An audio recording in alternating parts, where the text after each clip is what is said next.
Rahasia kemenangan dari Pilpres 2024, kemenangan Pak Prabowo dan Mas Gibran karena hipnotis. Yang sudah mungkin berdarah-darah. Ya, kenapa demikian?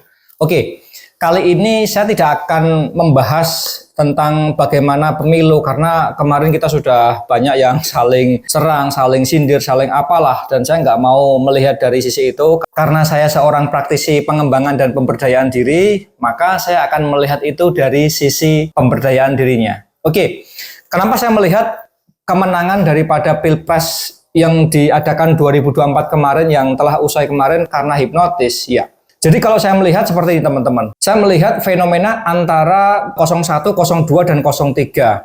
Ya, kita tahu hipnotis itu adalah diterimanya ide tanpa kritik, dan ide itu bisa diterima tanpa kritik itu kalau misalnya kita dalam keadaan stage atau keadaan-keadaan tertentu. Misalnya kondisi bahagia, kondisi marah, kondisi sedih, kondisi galau, kondisi bingung, itu bawah sadar kita gampang terbuka ya. Artinya ketika sudah terbuka dan di situ sugesti-sugesti bisa mudah dengan masuk tanpa kritik-kritik. Nah, saya melihat dari fenomena kemarin, dari fenomena pemilu kemarin, dari sisi Pak Prabowo-nya ya. Di sini saya melihat tim sesnya Pak Prabowo atau Pak Prabowo-nya yang memang memainkan emosi ya. Saya lihat memainkan emosi. Karena gini, ketika beliau diserang, dihujat, difitnah, apapun itu, beliau tidak pernah membalasnya. Beliau tidak pernah meresponnya atau inilah, so must go on lah. Saya lihat juga Mas Gibran juga tanggapannya juga enjoy gitu ya. Nah, di sini ketika orang-orang Gen Z yang melihat itu, karena anak-anak muda sekarang itu sudah pandai dengan bermedsos, ketika dia melihat pembulian-pembulian seperti itu, dia melihat raut muka Pak Prabowo bagaimana ketika dia tanda kutip ya pas debat pertama kedua kemarin seperti apa raut mukanya gitu kan. Artinya ketika orang-orang melihat di situ, emosinya akan terbangun, emosinya akan terbentuk. Makanya ketika saya melihat dari banyak komen itu ya, banyak orang-orang yang datang mencoblos Pak Prabowo walaupun dia tidak dibayar atau walaupun dia tidak mendapatkan mungkin nasi kotak atau apa, imbalan apapun, enggak. Murni karena tergerak pribadinya ingin mencoblos Pak Prabowo. Karena apa? Ya karena emosinya tersentuh tadi, melihat Pak Prabowo mungkin kasihan, melihat dia seperti itu. Jadi saya lihat di sini memainkan emosinya dapat. Dan ketika orang-orang sudah emosinya sudah dikuasai, maka mereka berbondong-bondong akan bergerak menuju ke TPS walaupun tanpa ada bayaran, tanpa ada nasi bungkus, tanpa ada apapun gitu kan. Mereka tergerak secara keinginan sendiri. Jadi karena mereka itu sudah merasa emosinya itu tersentuh, emosinya itu sudah kena gitu kan.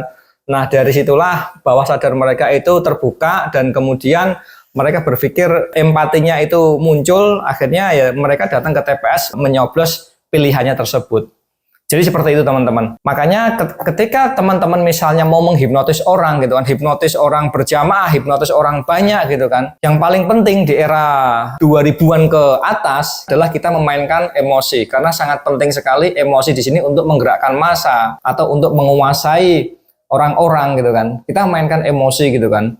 Tentunya ya mungkin ada juga ya dengan memainkan isu-isu agama gitu kan, ada, cuman di sini nggak, kurang lah, sekarang kurang. Tetapi kemarin di fenomena 2024 pemilu kemarin saya melihatnya peran emosi itu sangat penting sekali untuk menggerakkan massa ya, sehingga dari situlah mereka seakan-akan terpanggil hatinya untuk mencoblos pilihannya tersebut. Saya salut sama Pak Prabowo atau tim sesnya ya, yang sebegitu cerdasnya memainkan emosi ya, emosi yang dibangun sangat kuat sekali sehingga menggugah masyarakat itu, menggugah rakyat itu berbondong-bondong tergerak hatinya untuk menuju ke TPS. Oke ya. Makanya teman-teman kalau misalnya ada pertanyaan, Mas Roni bagaimana bisa menghipnotis massal, bagaimana bisa menghipnotis orang tanpa disadari?